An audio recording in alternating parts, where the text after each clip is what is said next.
Okay, I've been made aware of some discussion about me going on a page on Facebook regarding some comment I made concerning KO.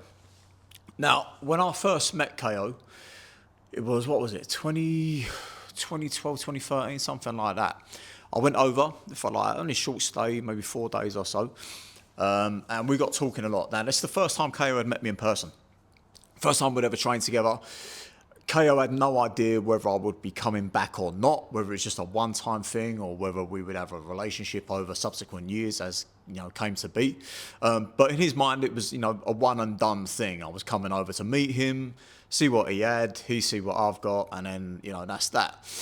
So I was asking a lot of questions on that trip, and the questions I ask, I don't ask, how do we do this move? What's the application for this? What this surface level kind of thing that we sometimes get caught in karate, what does this move mean? I don't care about none of that. What I care about is the biomechanics, which is the whole purpose of this page, and what I try to get across to you guys is how we can optimize the way our body performs in order to squeeze the most juice we can out of everything we do.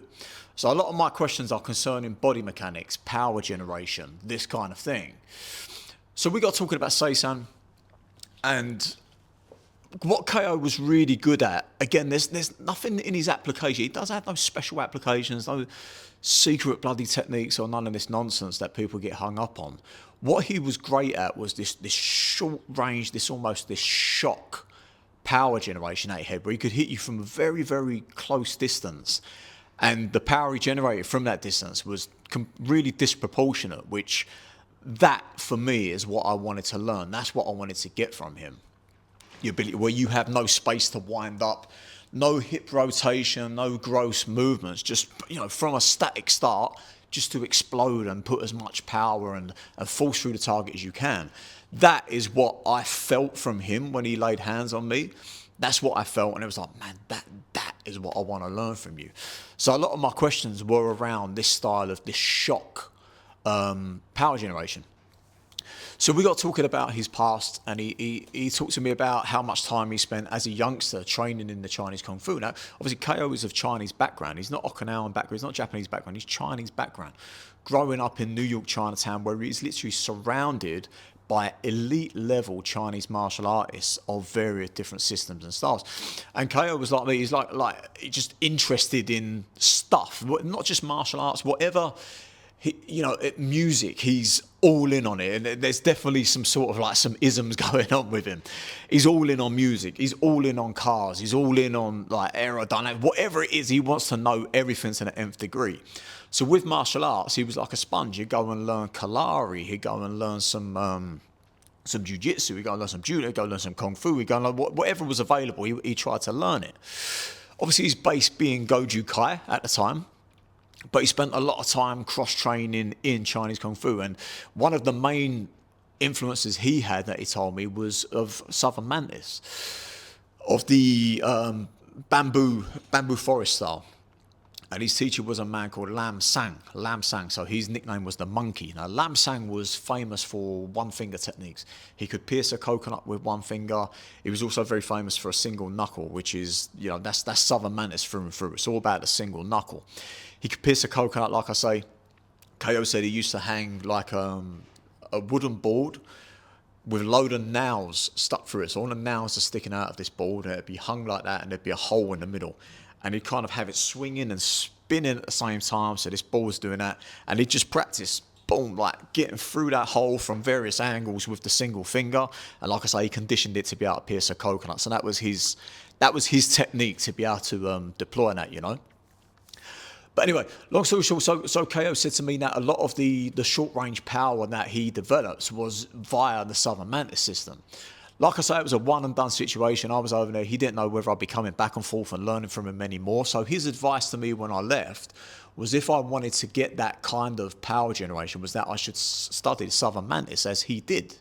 And in doing so, that would help unlock the aspects of Goju Ryu that rely on the short-range power, specifically Seisan Kata, which is built around that. As if you're not sure what I'm talking about, go back over the tutorials for Seisan and you'll see what I mean, because we talk about this quite a lot within that kata. And then once you've got it, that's now in your arsenal, and that's now in your Goju, and it becomes a enhancer. It becomes a force multiplier for the stuff you're doing. Will it work without it? Yep, absolutely. Can you develop it without studying Southern Mantis? Maybe. I'm not sure. I didn't until I studied Southern Mantis. The other good thing about Southern Mantis that he did not mention, but that I kind of picked up myself through doing it, was it broke the timing of Goju Ryu and of Okinawan Karate in general, which has this very staccato rhythm. It's like dunk, dunk, dunk, dunk, dunk. Yeah, Goju is supposed to have some flow, some ebb and flows here, but essentially, especially when we look at application, there's this dunk, dunk, dunk, dunk. There's these full stops all over the place. And real fighting don't move like that. Real fighting don't play out like that. There is no full stops. It's a constant movement, and essentially getting used to your technique not working. And this is something that we have to be very, very careful of in karate. So we spend so much time on makiwara and doing these preset drills and all that, where you see it all the time. And I'm not saying you guys do it, but you know, there'll be a takedown and then a gyakuski finish, and it'll be yeah, and then that's the end of that, and then we reset and we go again.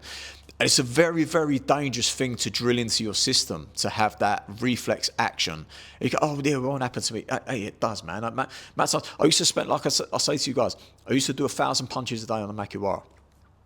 And the amount of times I hit someone with one of those punches and then stopped to see effect.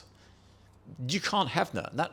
You cannot do that. That's dangerous, and it's something that infuriates me about karate, because it's drilled into our system to do this. With the Southern Mantis, it's an ambush. When you're ambushed, you fight through the ambush. You don't turn fire and then there's a volley back and forth. No, you turn towards the ambush and you run through it, and you fight through that ambush another 100 yards once you break that line. It's just an onslaught through. And that's the style of Mantis. That's the way of Southern Mantis, is that it is just a barrage of pressure and techniques and aggression and violence to just completely destroy whatever's in front of you. It's a very, very aggressive system.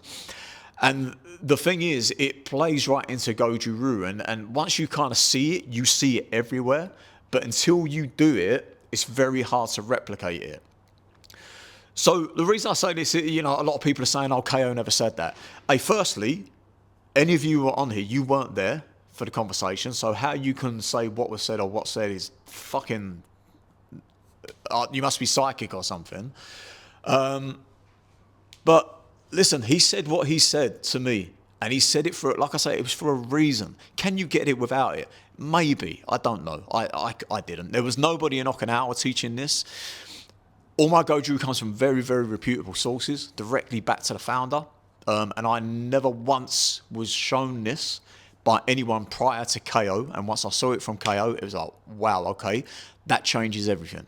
It changes everything in terms of application. And it links into what Miyagi Chojun was saying about the human bullet.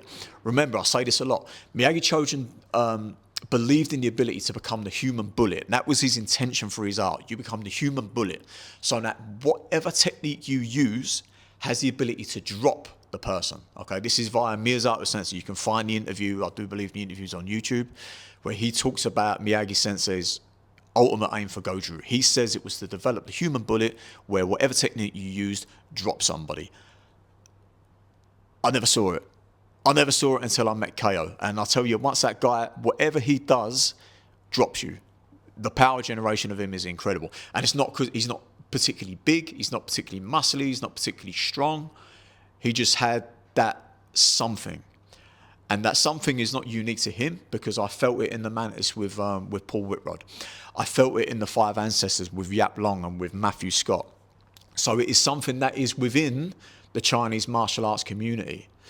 And now, why did he tell me to go outside of the system to put it back into the system? Hey, maybe it was always there. Maybe it was something that just, it never got trained, it never got passed on. Maybe people couldn't replicate it or whatever. But for whatever reason, it ain't there no more. I don't see anybody who does this, anybody outside of KO's circle. I don't see anybody. And it weren't just him either, it weren't just KO, it was his other students also had this ability, this short-range shock power, specifically with the palms and the open hands.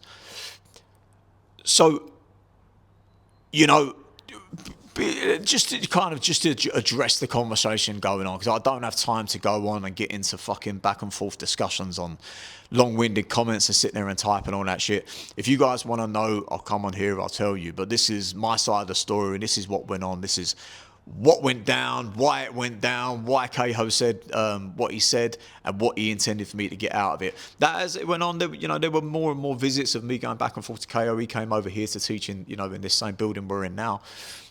So I did get to learn more from him. And had I been just a student of Keiho from the beginning, I lived in New York with him, I probably wouldn't have had to go and do Mantis. But this is the mark of a good teacher.